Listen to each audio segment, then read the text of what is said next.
Welcome back. We broadcast live from SEC Media Days right here in Atlanta. I'd like for you to subscribe and like this video for more on YouTube coming your way. Bill Hancock joining us as we are at the College Football Hall of Fame. And this guy knows quite a bit about college football. And Bill is nice enough to give us a few minutes. Bill is the executive director of the College Football Playoff. And I think you're on the College Football Hall of Fame board as well, so you know college ball through and through. I love college ball. By the way, thank you for having me on. Uh, And aren't we lucky to get to be involved in this sport? Yeah, absolutely. With all the talk that we have of NIL and transfer, at the heart of it, it's still a fantastic sport, and they can work all that stuff out. But they'll work it out. Yeah, they always do. I think that as I'm walking around here today and yesterday and getting to meet some of the players, they're so delightful. Yeah, they're happy. They're smart. They're like we are. They love being here, and it kind of renews your faith in the world. Agreed. You're currently with the College Football Playoff. We're at 4 games. If you can just kind of talk about the state of the College Football Playoff. I know a lot of people were pushing for 8. A lot of people didn't want 4. You can't make everybody happy. It's kind of what are your thoughts on where the postseason is now? Well, we've had 8 terrific seasons of the College Football Playoff. Yes. Great playoff, great competition, providing opportunities for athletes and for fans to be a part of it. We have 4 more years to go on the current contract. And in some period of time, I don't know, a few months maybe, we'll get our board back at the table to talk about what the format might be for the future. You know, we had a proposal last summer for a 12-team event, right, that did not get the support from the conferences, all of the conferences. Many conferences did support it, but 3 said it wasn't the right time. So we'll get back at the table and we'll work something out. So what is just from an insider's position, what is your favorite part of being in the College Football Playoff? Like, what's your favorite part about it? Watching it, being there? From an insider's position, what I really enjoy the most is working with the team selection committee. They are smart, they're high integrity, they're funny, and they're football fans like we are, and then they know the game very well. So those 6 meetings that we have with them during the fall is the highlight of my year, frankly. And, you know, in addition to selecting the teams and dealing with the politics, we also stage the national championship game. Our staff puts that on, and there's nothing like that kickoff moment, the opening kickoff of the championship game, when we can sit back and go, hey, we did it. Here we are. It's a really good feeling and an incredible event to be involved with. Bill, if we can go back to the 12 you talked about, that didn't pass, obviously, but what were the main concerns of the 3 conferences that you mentioned of going to 12? Well, first of all, it had to be unanimous because we were looking at changing the contract, and all the parties that signed the contract would have to agree. So we knew it was a long shot and to get the new proposal in, but to describe what the conferences were saying, one thought there should be automatic qualification for conference champions. Mm-hmm. That was not in the proposal. Another thought there should be certain guarantees for certain bowl games to participate. And we knew we wanted to have some of the games in the semifinals and quarterfinals in bowl games, but we weren't willing to go quite as far as that conference wanted relative to the game that it's involved with. Another conference said, you know what, it's just not the right time. We need to get some other things resolved, like NIL, like the transfer portal.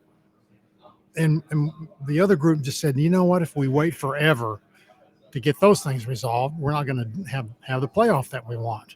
So we'll come back to the table, and I'm confident, I'm very optimistic that our board will do the right thing for college football. So can you tell me of the conferences that were opposed to it? Is that something you shared publicly? Well, and it didn't come from me. It's been publicized. Okay. It was the Big Ten and Pac-12 and ACC. Okay. And they each had they weren't mean about it. They just had reasons Sure. that they thought this was not the right time. Well, it seems like to me, you're saying that this is a real possibility in 4 years.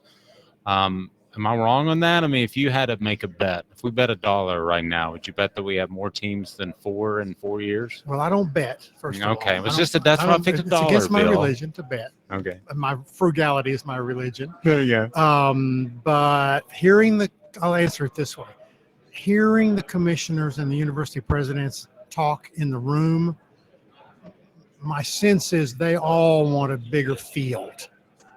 So Interesting. they would like to see the CFP grow. Do you think the addition of last year, Cincinnati getting to that 4th spot, do you think that has anything to do with people wanting the playoff to grow? For a long time, we had, the Boise States and the smaller schools, not necessarily Power 5, but smaller schools vying for that position. And then we finally see one get into it, and then we saw what happened. So do you think that has anything to do with expanding the playoff? I don't think per se it does, but there would be obviously more participation, more teams, more athletes would get to participate in the national tournament. And that would be a good thing. I think we were all proud of Cincinnati. They were good. They earned their spot. Sure. There was no charity there. They earned that spot, and they played well in the semifinals. I mean, we had seen that it was pretty hard to beat Alabama no matter who you are, but they held their own, and we were proud of them. And they have good players, and they're very well coached.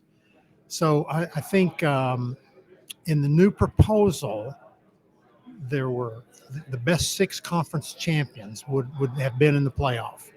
So if you think about it, that's whoever the best 6 are every year. There was no automatic contracted berths. It's just whoever the best 6 were.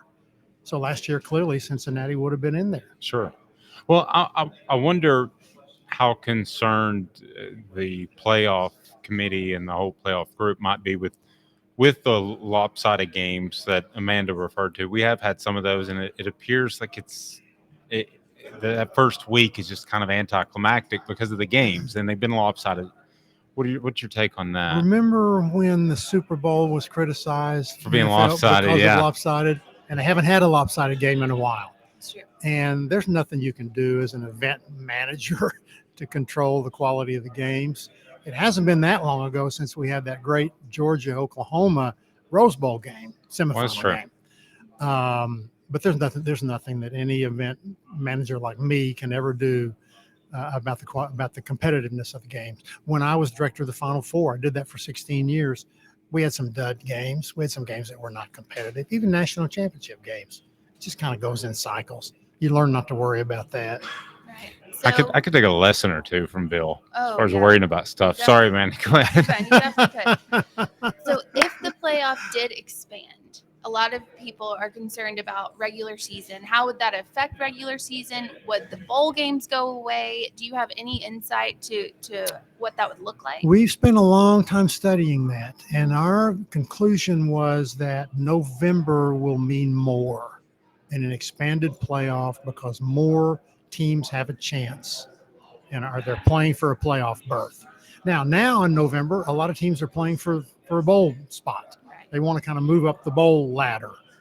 The best thing we have in college football and college athletics is regular season football.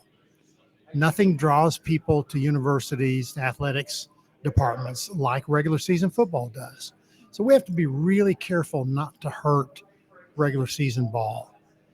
I thought about that a lot when I was director of the Final Four because March is so great in basketball. It's wonderful. But regular season basketball can use a shot in the arm. And I don't know what the answer is, but I had a friend who said he only paid attention to 2 regular season college basketball games every year.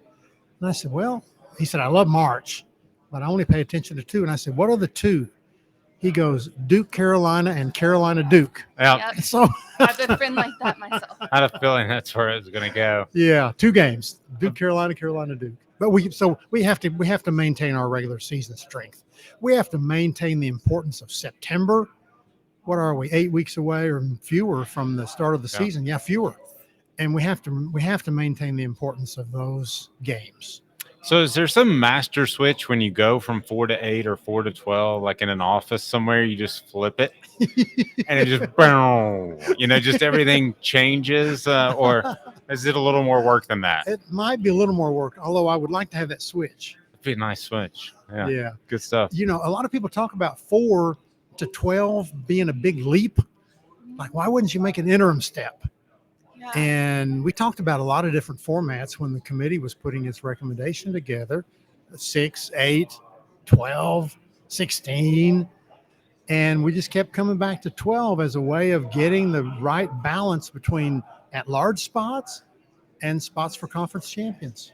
Would the regular season expand, or condense, or would we expand to? I know now it's 12 with the playoffs. It would be it's 13 with the championship. Then playoffs, it would be 14, 15 now. Am I right? Yes, 15. It's 15 at the moment. Would it go to 16? It could potentially be 17 if a team that had to play in the first round made it all the way to the championship game. Okay.